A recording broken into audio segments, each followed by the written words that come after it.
The early morning chill cuts through my torn jacket as I open my eyes for the fifth time tonight.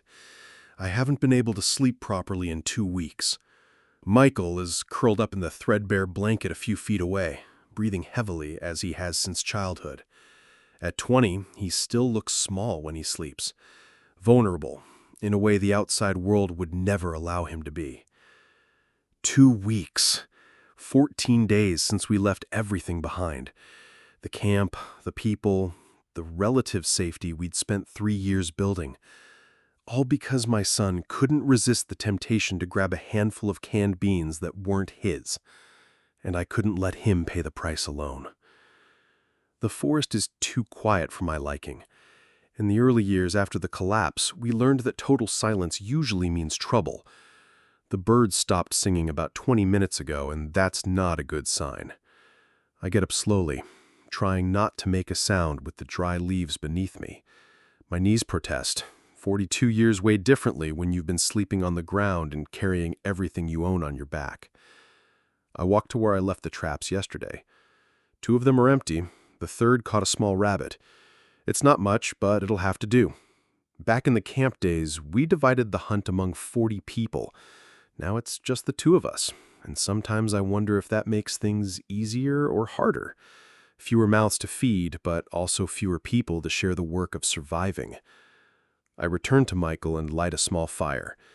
The coffee we make these days is nothing more than hot water with a few herbs we find along the way, but the ritual calms me. It reminds me of normal mornings, when the world still made sense. Michael stirs as the scent of smoke reaches him.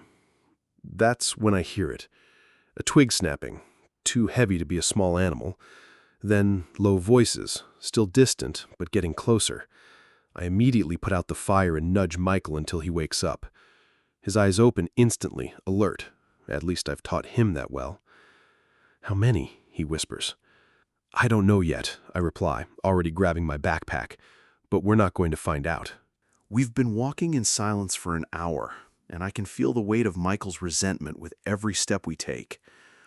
He walks a few feet behind me, stomping harder than he should, deliberately making a loud noise.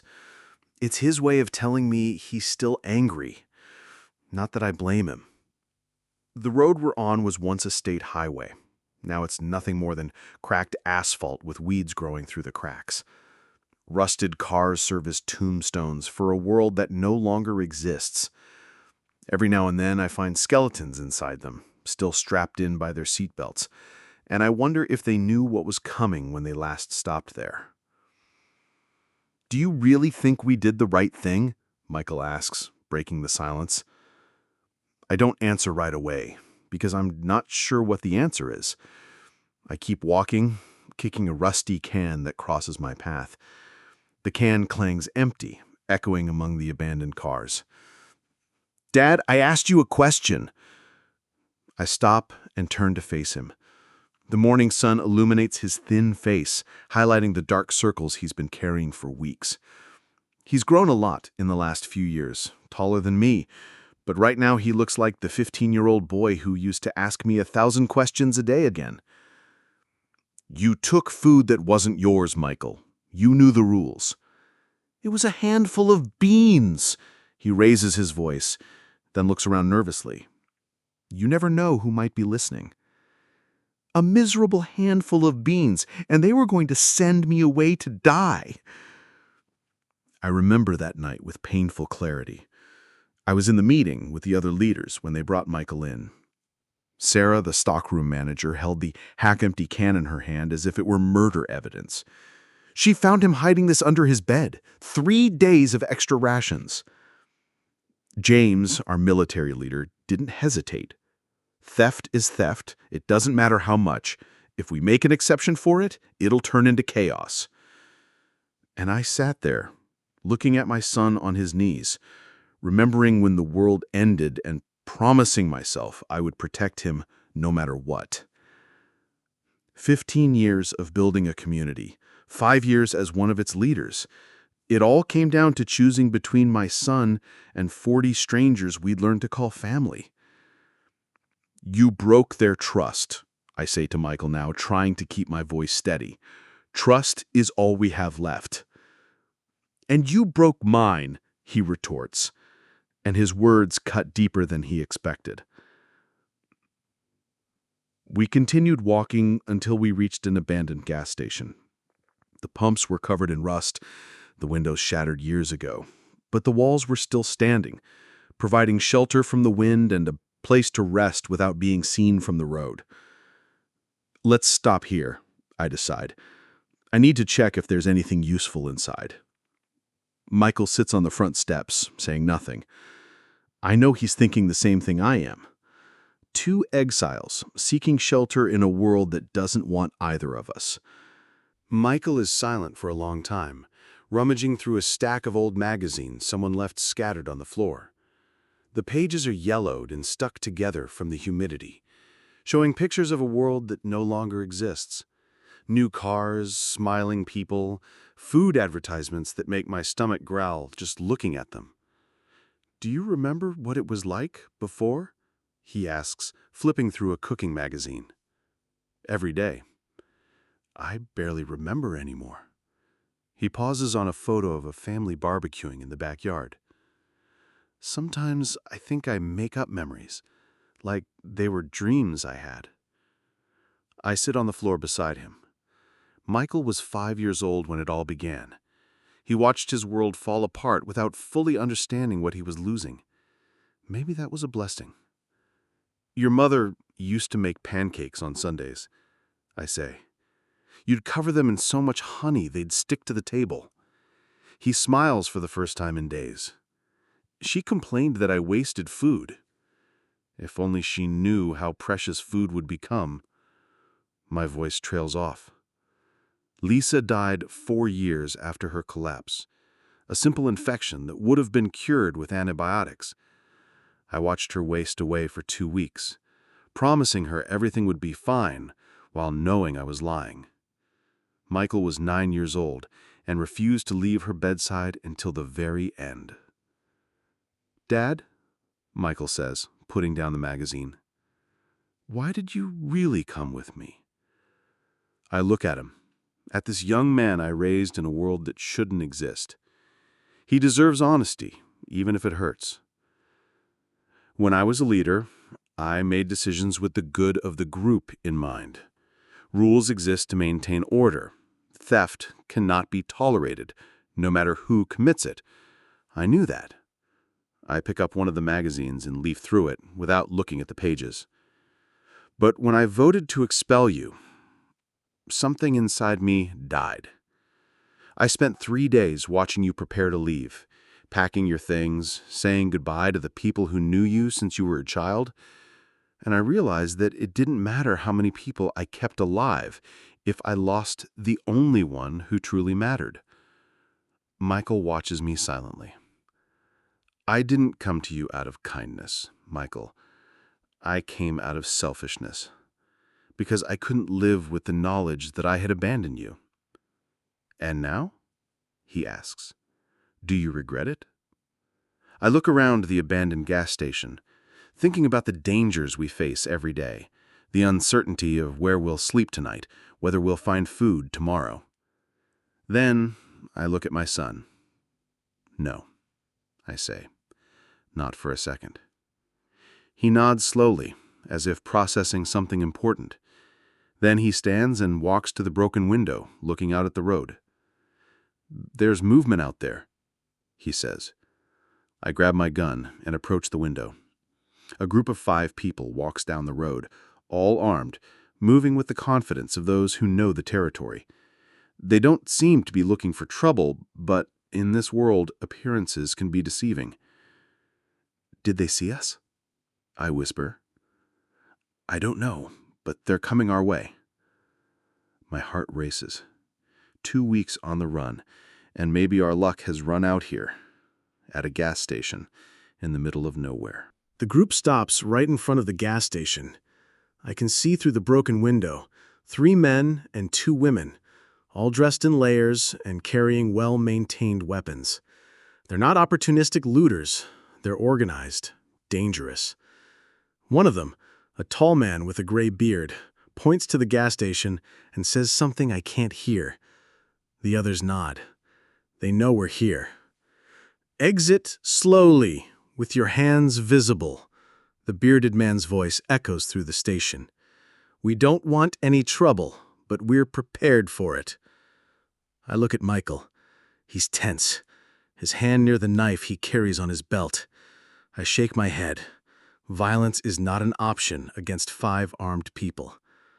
Let's go out, I whisper. Slowly, let me talk. We put our weapons down and walk out with our hands raised. The sun blinds me for a second until my eyes adjust.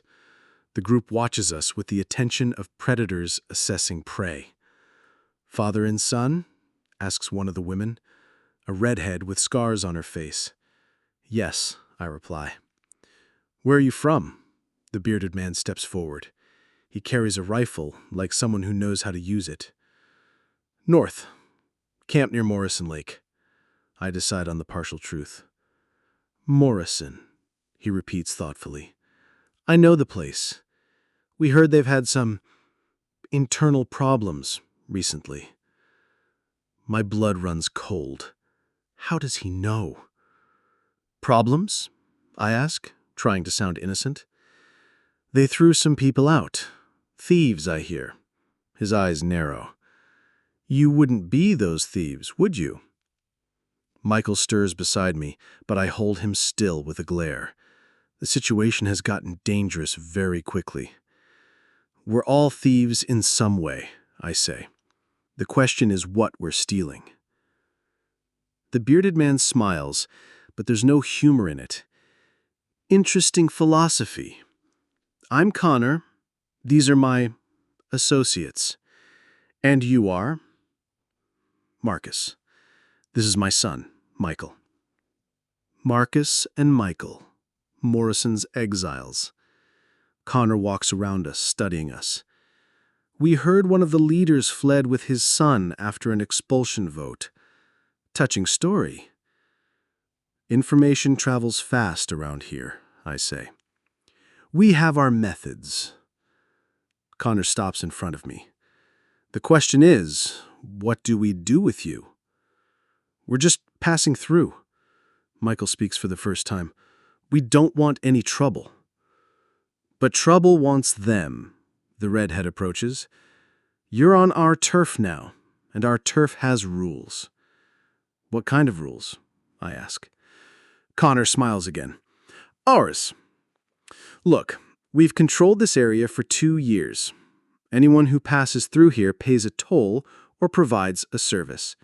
Consider it a protection tax." "Protection against what?" "Against us," says one of the other men, laughing. I get it now. They're not just a group trying to survive. They're predators living off other survivors. The kind of people the post-collapse world has created in abundance. "What if we can't pay this toll?" I ask, even though I already know the answer. "So you're doing a service," Connor replies. "We have a small issue with a rival group that needs to be resolved. Nothing too complicated. Just a show of force." Michael looks at me, and I see fear in his eyes. Not fear of death, he's seen too much for that. Fear that we'll become the kind of people who do this kind of thing. "What kind of demonstration?" I ask. "There's a small settlement about 10 miles from here. They have food, supplies, good things, but they refuse to trade with us. They think they're better than us." Connor spits on the ground. "We need to convince them otherwise." "You want us to attack innocent people?" "I want you to help us take what is rightfully ours. Food, medicine, ammunition, things like you need to survive." I look at Michael again. I see in him the same conflict that consumes me. We need supplies, we need protection, we need a place in this hostile world. But at what price? "If we help you," I ask, "then you become part of our group. Protection, food, shelter, Everything a man and his son could want. Connor holds out his hand. What do you say? I look at Connor's outstretched hand and feel the weight of 15 years of bad decisions. The hand I shook when I agreed to expel my own son. The hand that held weapons against desperate people who only wanted food. The hand that built walls while the world died outside. What kind of people live in the settlement? I ask. Ordinary people, families, 20, maybe 30 survivors. Connor shrugs, as if talking about the weather. Nothing we haven't seen before. Children? Some. He notices my hesitation. Look, Marcus, I know this sounds harsh, but this world has no place for sentimentality. You of all people should know that. He's right, and it kills me. I know how it works. I know that in the end, only the most ruthless survive. I've spent 15 years learning this lesson, one brutal decision at a time.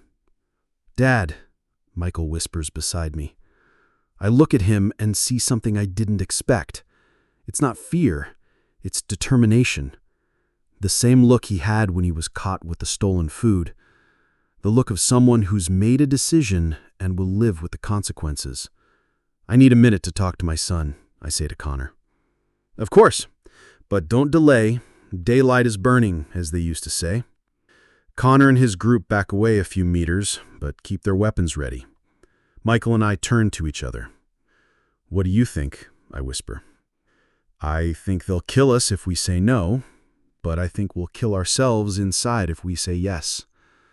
My 20-year-old son, grown up in a world that shouldn't exist, has just summed up our dilemma perfectly. Michael, I begin. There's something I need to tell you about the food you stole. He frowns. What about her? I know why you took it. I take a deep breath. I saw you talking to that pregnant woman, Emma. I saw you feed her earlier. His eyes widen. Did you know? I knew. And when they brought you to trial, I could have told the others. I could have explained that you weren't stealing for yourself, but to save 2 lives. Why didn't you tell me? The question that's been haunting me for 2 weeks. Because Emma wasn't officially registered at the camp. She was hiding, running from something. If I told anyone about her, the other leaders would want to expel her too, and she would die. Michael looks at me as if he's seeing me for the first time. So you left me to carry the blame alone to protect her. I hate myself for this every day. What now? He asks. What do we do now? I look at Connor and his group, then at the road stretching in both directions. North, where we came from, where 40 people still try to survive under strict but fair rules. South, where a small settlement of families is about to be attacked by predators. Now, I say, we do the right thing. I walk back to Connor with Michael at my side. We decided, he announced. Great, welcome to the group. Actually, I say, taking my gun from my waistband very slowly, we decided not to. Connor's smile fades. The other members of the group immediately point their guns at us. Bad decision, Connor says. Maybe, I reply, but it's our decision. Michael is beside me, also armed now. 5 against 2. I don't like the odds, but for the first time in weeks, I feel at peace with myself. You're gonna die for this, Connor warns. Everyone dies. The question is how you live. The moment stretches like a rope about to snap. 5 guns pointed at us, the sun casting long shadows on the cracked road. I can hear my heart pounding. I can feel Michael tense beside me. 15 years of survival have taught me to recognize when violence is about to erupt. But then Connor does something unexpected. He laughs.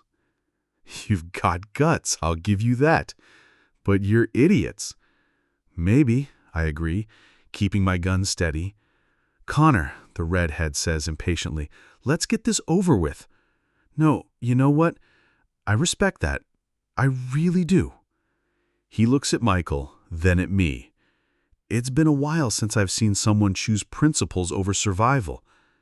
And that means, I ask, it means you can go, this time. Connor gestures and his companions reluctantly lower their weapons. But this is still our territory. If we see you around here again, we get it, I say, not believing our luck. Just one thing, Connor adds, stepping forward. Are you sure you want to do this? Reject our protection, our food, our shelter? Why, for people you don't even know?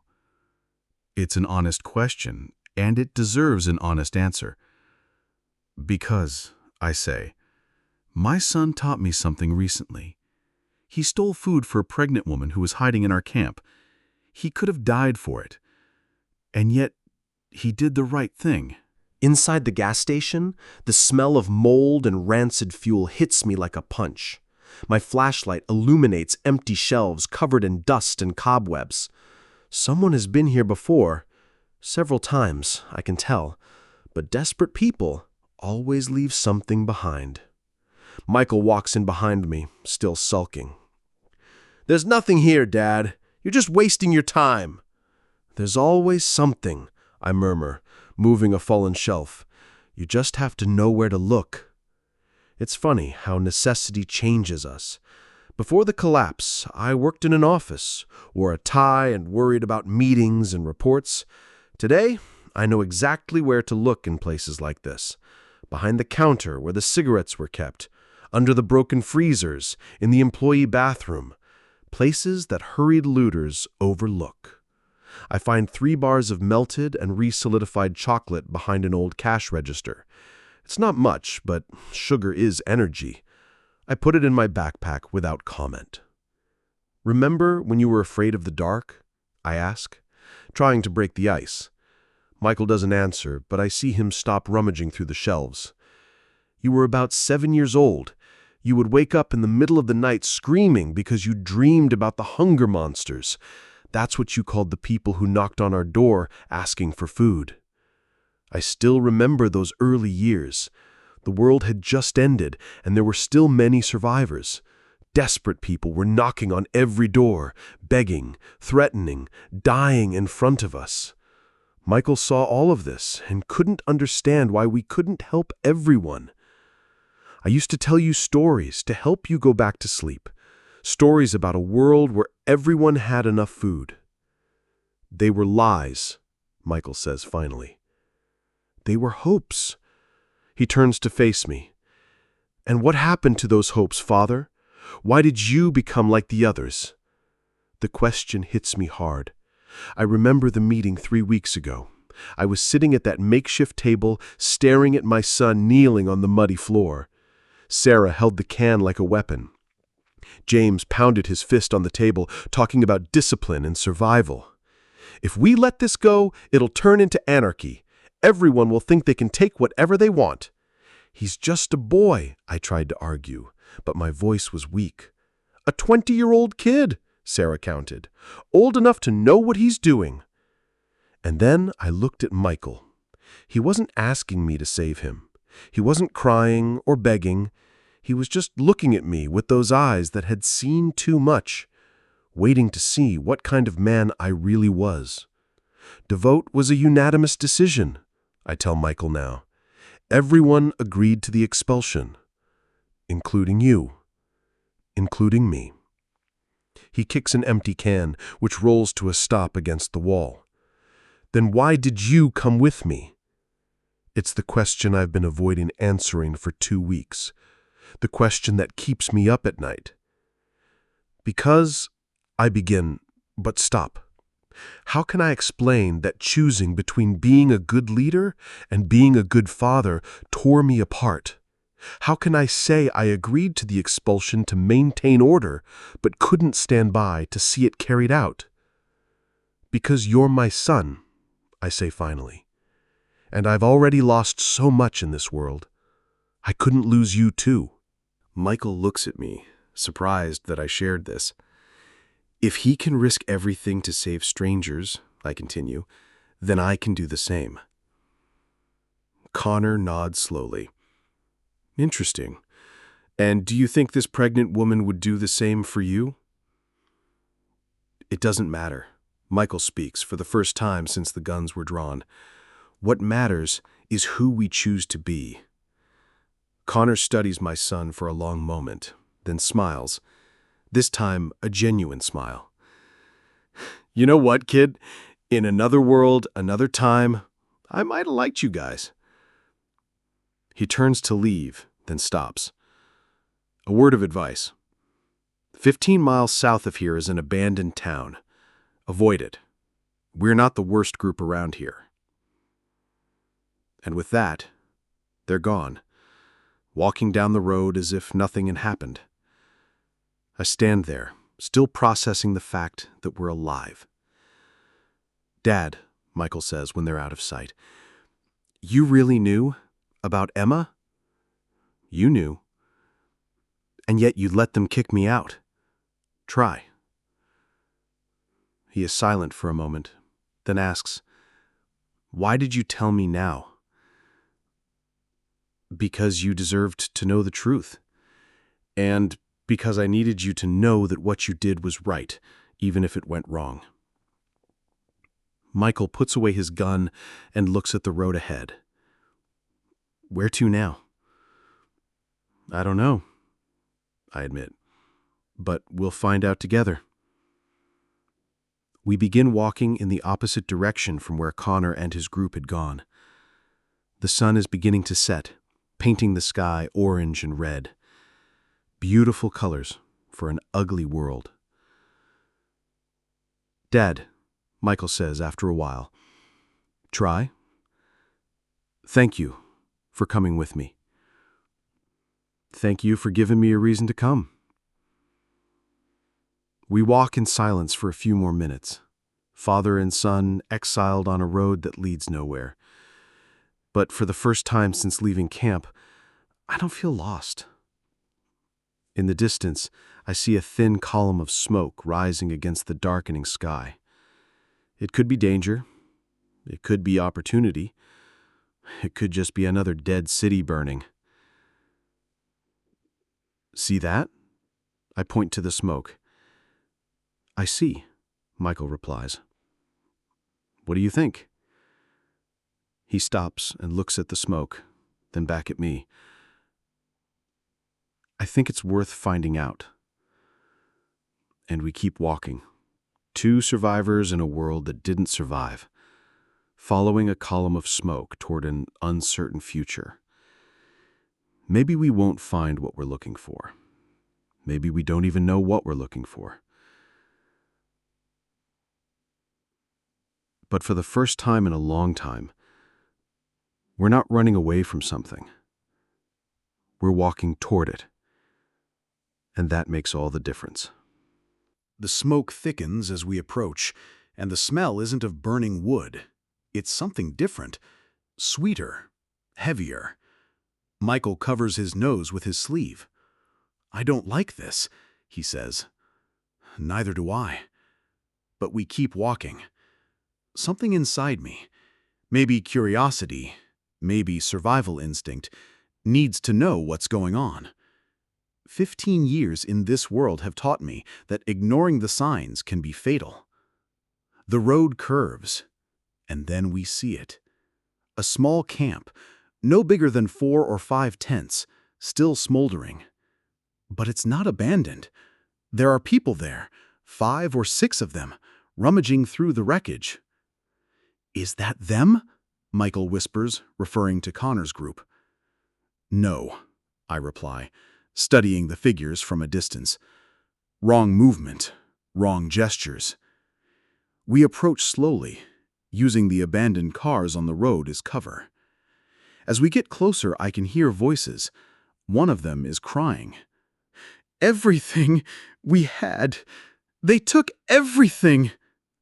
Emma, calm down, a man voice replies. We'll rebuild. We always rebuild.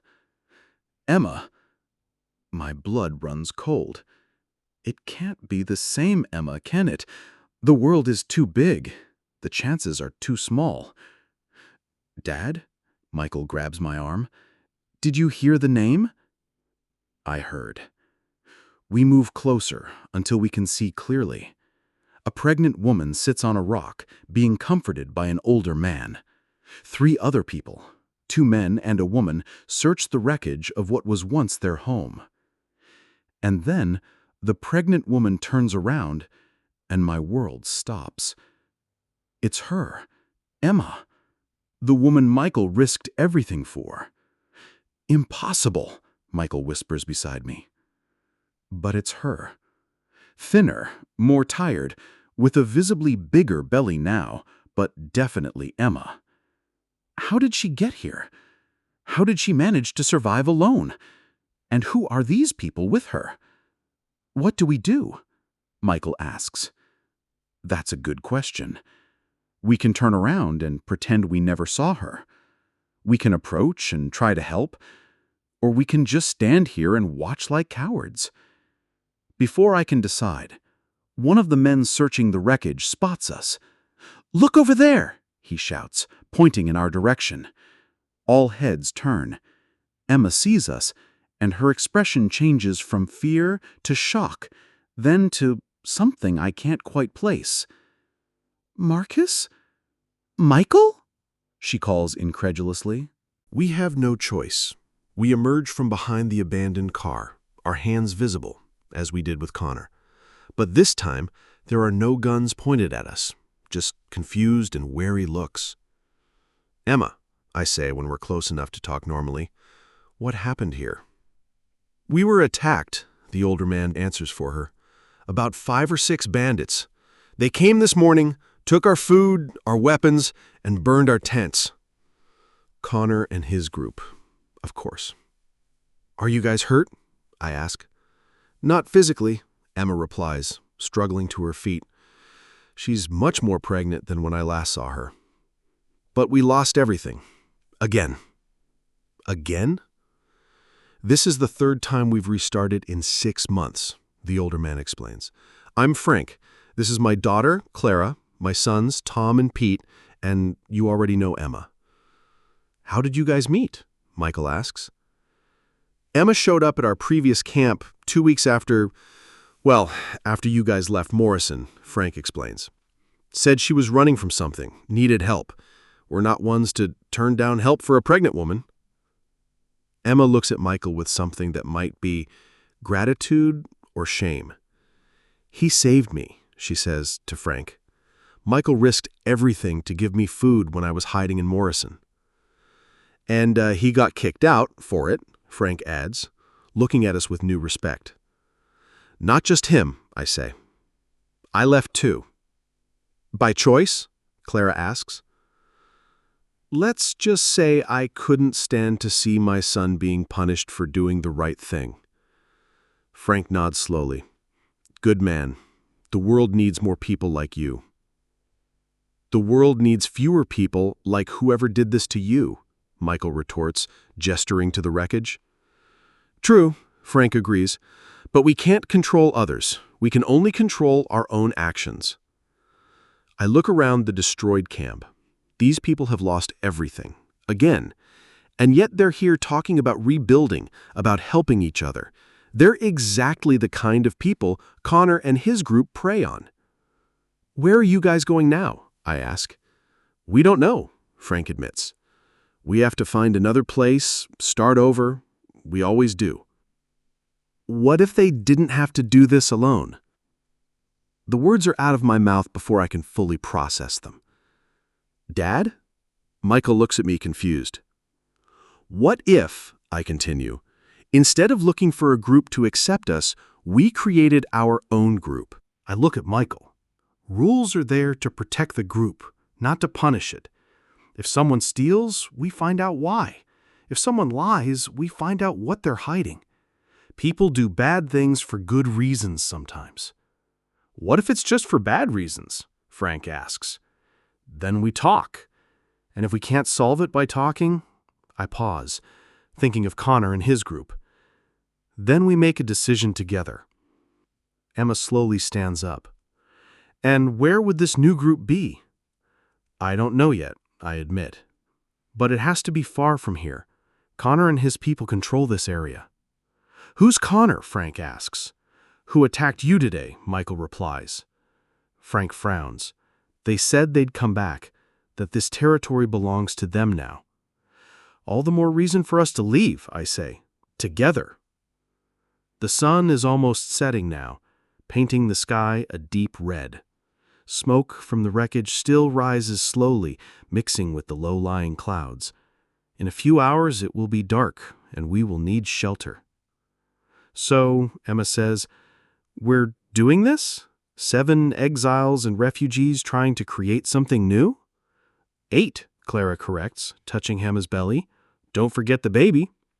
We laugh, the first genuine laughter I've heard in weeks. It's a strange sound in this broken world, but a good one. "We have to move," I say. "Connor said this is his territory. I don't want to be here when he gets back." "Where to?" Frank asks. I look at the road stretching south, then north, from where we came.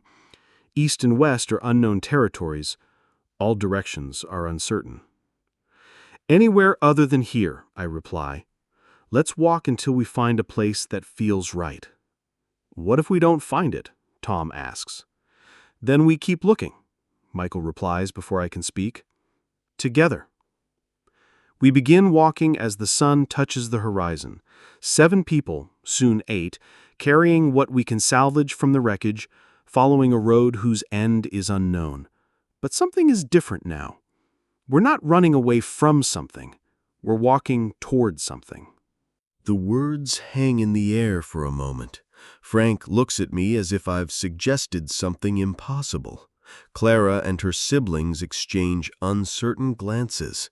Emma adjusts herself on the stone where she sits, one hand on her swollen belly. "Your own group?" Frank asks finally. "Why not?" I take a deep breath, feeling a clarity I haven't felt in weeks. "Look at us. 7 people, each with their own skills.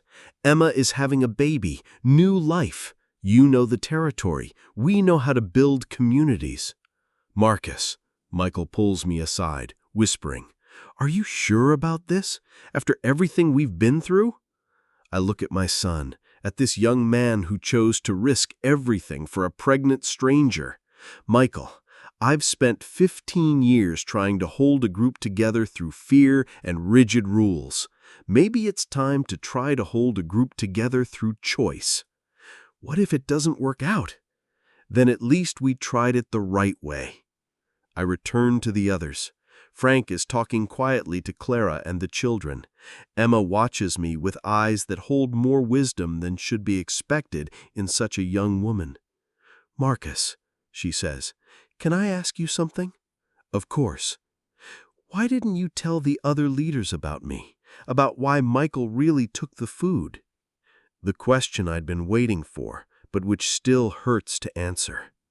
"Because you were hiding for a reason. If I told them about you, they'd want to know your story, where you came from, why you were running away, and you'd be expelled too.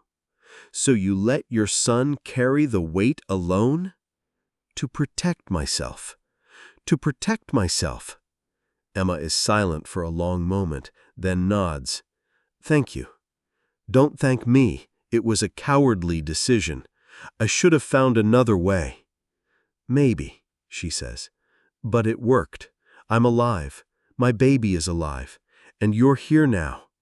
Frank approaches. "We talked, and we decided that, well, it's worth a try. Even after everything they lost today, especially for this," Clara replies. "I'm tired of being a victim. I'm tired of running away." Tom, the youngest of the brothers, steps forward. "What kind of group do you have in mind?" "Honest," I reply, without hesitation, without supreme leaders making decisions for everyone. Important decisions are voted on. Everyone contributes as they can. Everyone is protected. "What about the rules?" Pete asks. "Theft, cheating, that kind of thing?" Michael walks beside me, as he has for the past 2 weeks. But now there is no tension between us. There is purpose.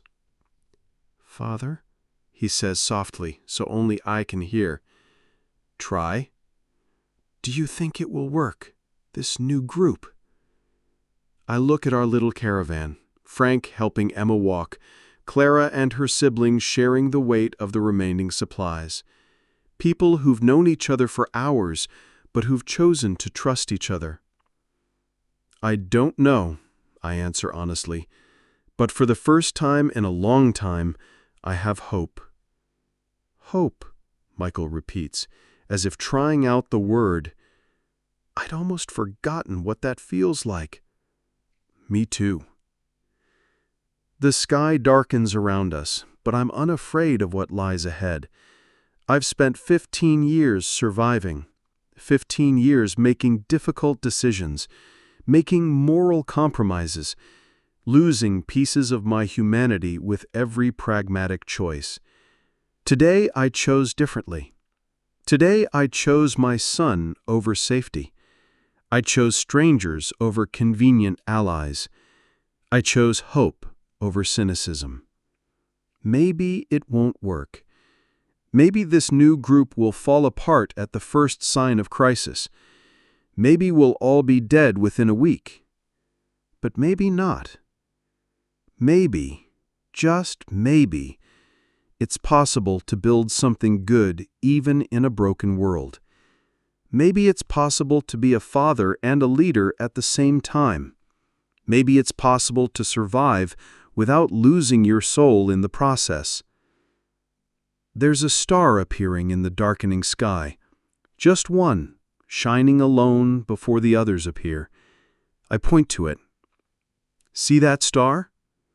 Everyone stops and looks up. We see, Emma replies. Let's follow it tonight. Tomorrow we'll find another, and the next day another. What if we get lost? Clara asks. I look at these people who chose to trust me, who chose to take a chance on a crazy idea from a man they'd just met.